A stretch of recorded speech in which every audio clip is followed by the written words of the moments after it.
The Young and the Restless. Spoilers. Monday, full September 22, 2025. A tangled web, growing suspicion of Lauren Fenmore and Michael Baldwin's hidden secrets. In the world of The Young and the Restless, where drama unfolds with every passing second, the intricate relationships between characters make for a compelling watch. One of the most riveting developments centers around Michael Baldwin, a character whose calm, collected exterior is starting to crack as secrets and distractions threaten his carefully crafted life with his wife, Lauren Fenmore. As the tension escalates between them, the secrets of his past and present begin to rear their ugly heads, threatening to unravel everything they have built together. Lauren, a sharp and intuitive woman, has always had a deep connection with her husband, Michael. They've faced many challenges in their marriage, but this time, something feels different. There is a change in the air, an undercurrent of tension that she cannot ignore. As Michael's distractions begin to grow more evident, Lauren's suspicion intensifies. She can feel the subtle signs that something is amiss. Michael, usually a picture of composure, has become increasingly absent, his mind elsewhere. He is often distracted, and it's becoming hard to deny that there is something going on behind the scenes. Lauren, who knows her husband better than anyone, can sense that there is something he's not telling her. It all comes to a head when the topic of Christine Blair's upcoming wedding comes up. As Lauren and Michael sit down to discuss the details of Christine's wedding dress, the cracks in Michael's facade begin to show. The conversation should have been a joyful one, a light-hearted discussion about the wedding, a moment of happiness and excitement. But for Michael, it is anything but. As Lauren mentions some of the suggestions for Christine's wedding dress, Michael becomes distant. His focus drifts away from the conversation, and Lauren immediately notices. "What's going on, Michael?" she asks, her voice tinged with concern. "Is something happening? Are you okay?" Michael quickly masks his discomfort with a hollow smile, brushing off her concern. "No, nothing is wrong," he insists, but his words are laced with uncertainty.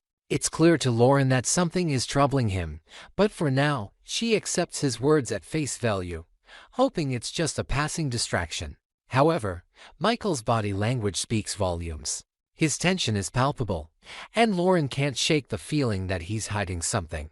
In that moment, Michael's phone buzzes with a message from Amanda Sinclair, a name that Lauren doesn't recognize.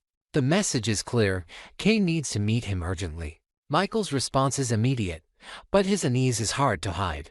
Lauren watches him closely as he types out a quick reply, masking the urgency in his voice as he mutters, "It's a politician, asking for donations." His explanation is vague, and Lauren's suspicion only grows. There's something about this message, something that doesn't sit right with her. Yet, she chooses not to press him further, instead turning her attention to Christine's wedding plans. She kisses Michael goodbye, leaving him to deal with whatever it is that's pulling his attention away from their life together. But as she leaves, Lauren casts one last lingering glance back at her husband. Her eyes narrow with suspicion, and she wonders if Michael is truly telling her the truth. She can't help but feel that something dark is lurking just beneath the surface, a secret that Michael is too afraid to share.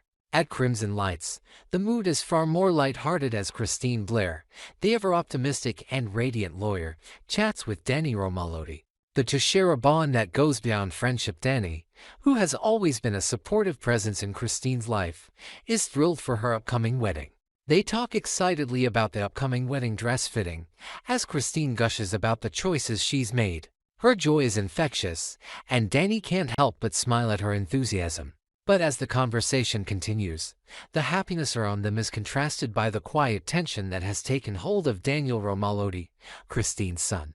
Daniel, who has always been a bright light in his mother's life, can't help but feel the weight of his own emotions as he watches his mother and Danny share this tender moment. He is happy for her, of course, but there is an undeniable sadness that he can't quite shake. The joy between his mother and Danny is palpable, but it only serves to highlight the growing void Daniel feels inside.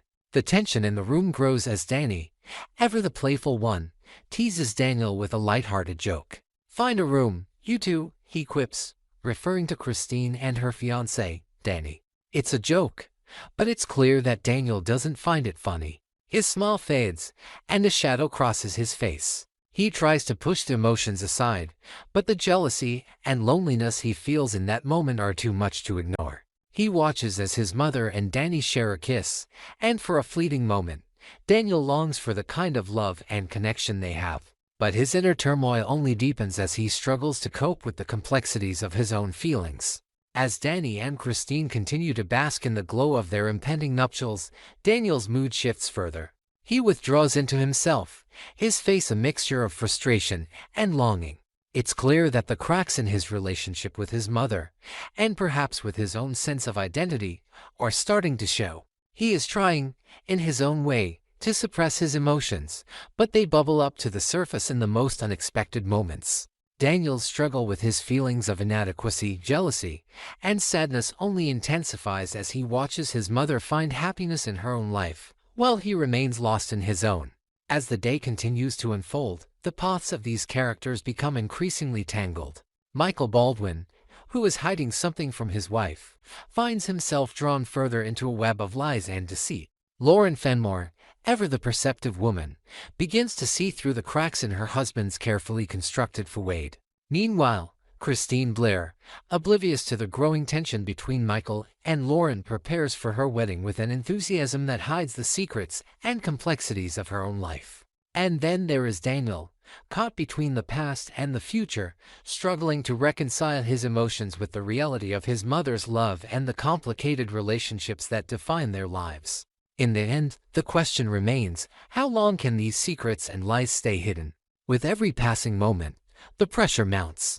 Michael's distractions will only become more evident to Lauren, and the strain in their marriage will reach a breaking point. Christine's wedding, meant to be a joyful occasion, may become the catalyst that forces these characters to confront the truth no matter how painful it may be.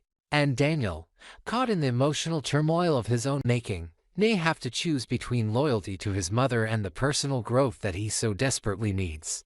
The clock is ticking, and the drama is only just beginning to unfold.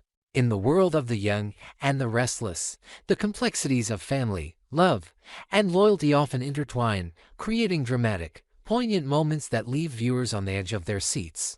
One of the most heart-wrenching storylines centers around Daniel Romalotti, a man torn between his love for Tessa Porter and his loyalty to Mariah Copeland. As the drama of the heart unfolds, his father, Danny Romalotti, steps in to offer guidance, trying to help his son navigate the emotional turmoil that threatens to consume him.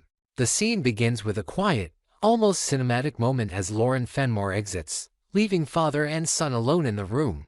The tension between them is palpable, and it is in this space that the father-son conversation becomes a turning point in Daniel's journey. "Now, it's just the two of us," Danny says, his voice calm but laced with the wisdom only a father can have. "Why don't you tell me what's really going on?" His question is simple, yet it carries the weight of everything it said. A prompt for Daniel to open up about the emotional confusion that has been building inside him for weeks. With a deep breath, Daniel begins to speak, his words heavy with a sense of internal conflict. He confesses to his father that Mariah Copeland has asked him to look after Tessa Porter, a request that has sent Daniel's emotions into a whirlwind. As he recounts Mariah's plea, it's clear that Daniel is struggling, not just with his feelings for Tessa, but with the sense of duty to his best friend, Mariah. "I'm confused," Daniel admits, the turmoil in his eyes reflecting the chaos inside his mind. "I don't know what to do, or how to feel." Danny listens intently, his gaze soft but discerning. It's not just about Tessa or Mariah, it's about his son's internal battle, a fight between love and loyalty, duty and desire. With the patience of a father who has lived through his own fair share of heartache, Danny asks, "How deep are your feelings for Tessa? How far has this gone?" His question cuts straight to the heart of the matter, pressing Daniel to confront what he's been trying to avoid, the truth of his emotions. Daniel hesitates, the weight of his feelings for Tessa weighing on him like an anchor. "It's complicated," he says, his voice barely a whisper. "The thing is, Tessa's heart is breaking because of this whole situation." The confession is raw, and for the first time, Daniel lets himself fully acknowledge the pain that Tessa is enduring, a pain that he feels responsible for. Despite the love he has for her, Daniel doesn't want to be the one to hurt her further. The emotional complexity of the situation has left him torn between his feelings for Tessa and his loyalty to Mariah. But Danny, with the clarity only a father can offer, provides a dose of truth that Daniel desperately needs to hear. You don't have to choose between them, son. But you do have to be honest with yourself. No one wins when you lie to yourself about what's in your heart. His words are like a balm to Daniel's fractured soul, a reminder that honesty, no matter how painful, is the only way forward. Daniel's response reveals the depth of his inner turmoil. I don't know if I even want to get involved, he admits, a deep sense of uncertainty clouding his judgment. The thought of stepping between Tessa and Mariah, two women he cares deeply about, is a weight too heavy for him to bear. The struggle is not just about his own feelings for Tessa, but the fear of betraying Mariah, his best friend, the one person who has always been there for him. But Danny, ever the realist, presses on, pushing his son to face the uncomfortable truth. You're right, he says, nodding thoughtfully. But remember, no one can force your heart to feel something it doesn't. You have to trust yourself, trust your instincts. Don't let guilt drive your decisions. Danny's words are like a beacon in the darkness, offering a glimmer of clarity in a situation that has become emotionally overwhelming for Daniel. The conversation shifts as Danny begins to talk about Tessa, his words carrying a sense of understanding. When it comes to Tessa, I see it on her face, he says softly. She's not fooling anyone, especially not you. She's struggling with these feelings too. You can see it in her eyes. His observation cuts to the heart of the matter, acknowledging the unspoken tension between Daniel and Tessa. It's clear that both of them are battling emotions that they can't easily explain, emotions that neither can ignore. Daniel's face betrays the weight of his own struggle, but it's in this moment that he begins to understand something vital. He's not alone in his confusion. Tessa is just as lost, just as broken, and just as vulnerable. The revelation is like a light bulb flicking on in his mind. I'm still grappling with these feelings, Daniel confesses, his voice shaking with the vulnerability he's spent so long hiding. But life's full of twists, and you never know which way it's going to turn. Danny's response is calm but resolute. Exactly. Life's a journey, son, and you can't always control where it takes you. But what you can control is how you handle it. You've got to be honest, not just with Tessa or Mariah, but with yourself. If you don't know where you stand, how are they supposed to know? For the first time in what feels like forever, Daniel allows himself to let down his guard. His father's words resonate deeply within him, providing a sense of direction in the midst of his emotional chaos. He's not sure what the future holds, but he now knows that he needs to confront his own feelings head-on. There's no more running from the truth. As the conversation comes to a close, the weight of the moment lingers in the air. Daniel knows that his heart is still torn, but with his father's advice in mind, he's ready to face the consequences of his decisions, whatever they may be. He doesn't have all the answers yet, but for the first time in a long time, he feels like he's heading in the right direction.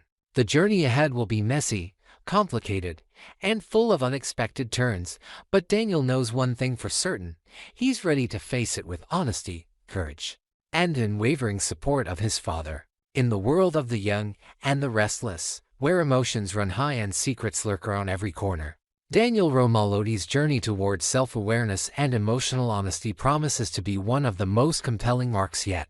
With the wisdom of his father guiding him, he will have to decide which path to take, one that could change his life and the lives of those he loves forever. In the glamorous world of the young and the restless, where secrets are as valuable as fortunes and loyalty is a rare commodity, the stakes have never been higher for Lauren Fenmore, Michael Baldwin, and their allies. With a plot brewing behind the scenes that could change the fate of Genoa City's corporate landscape, every move made by these characters could either solidify their power or send them spiraling into a dangerous downfall.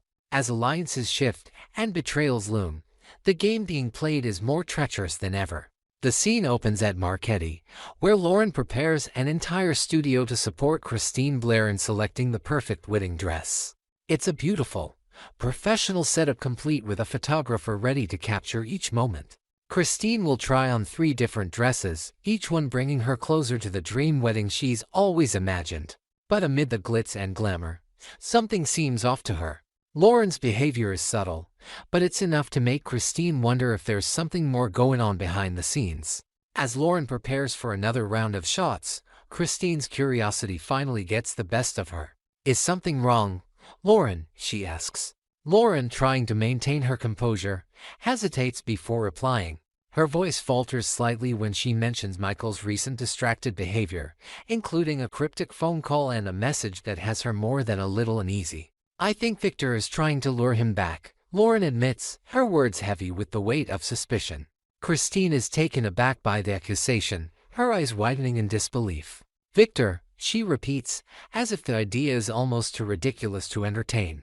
"I can't imagine Michael crawling back to him, but Lauren's concern is real." "You really think he would break his promise to me without consulting me first?" Lauren asks, though her words are laced with doubt. She's more afraid than she lets on. "If Victor is trying to pull Michael in, and he hasn't said anything to me, then we have a serious problem on our hands." The air is thick with tension as Lauren and Christine stand in the studio, the weight of Michael's betrayal or potential betrayal hanging between them like a dark cloud. As the camera shutters click and flash, the mood shifts from excitement to apprehension. While Lauren works hard to keep her cool, it's clear that the shadows of doubt are creeping into her thoughts, threatening to overshadow the joy of Christine's wedding plans. Elsewhere in Genoa City, Kane Ashby is preparing for a much darker maneuver.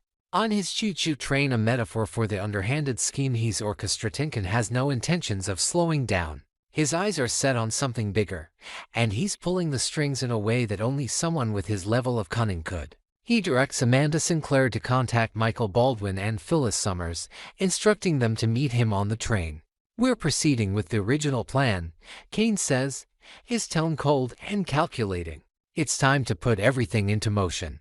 Amanda, ever the obedient accomplice, calls Phyllis, notifying her that the game is about to begin. Phyllis, with her usual sharp wit and keen sense of timing, agrees to meet, unaware of the full scope of Kane's plan.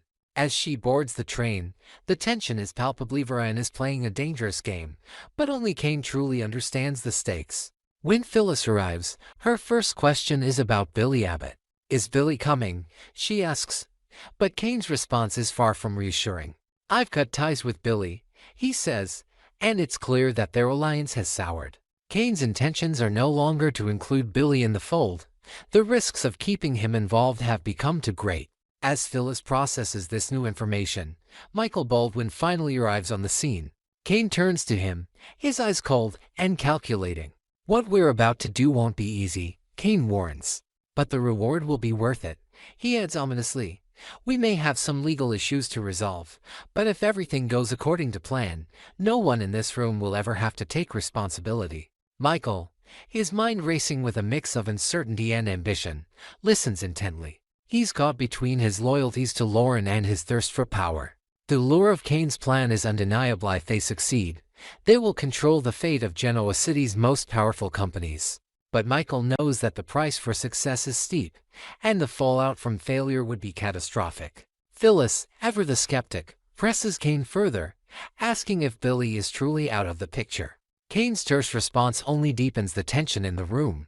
"Billy is no longer a part of this operation," he says firmly. "His role is over." And just as the conversation begins to settle into an uneasy rhythm, the tension breaks. Billy Abbott, never one to sit idly by when his name is involved, bursts onto the scene. Furious, he storms into the room, his temper at its boiling point. "You pushed me out, but Phyllis is still involved," Billy growls, his anger palpable. "You don't even know what you're doing, Kane." Billy's frustration builds as the weight of Kane's decisions becomes clear. He knows that Kane is playing a dangerous game, and Billy isn't willing to stand by while Kane makes the rules. "You have no idea what you're doing," Billy spits, the words laced with venom.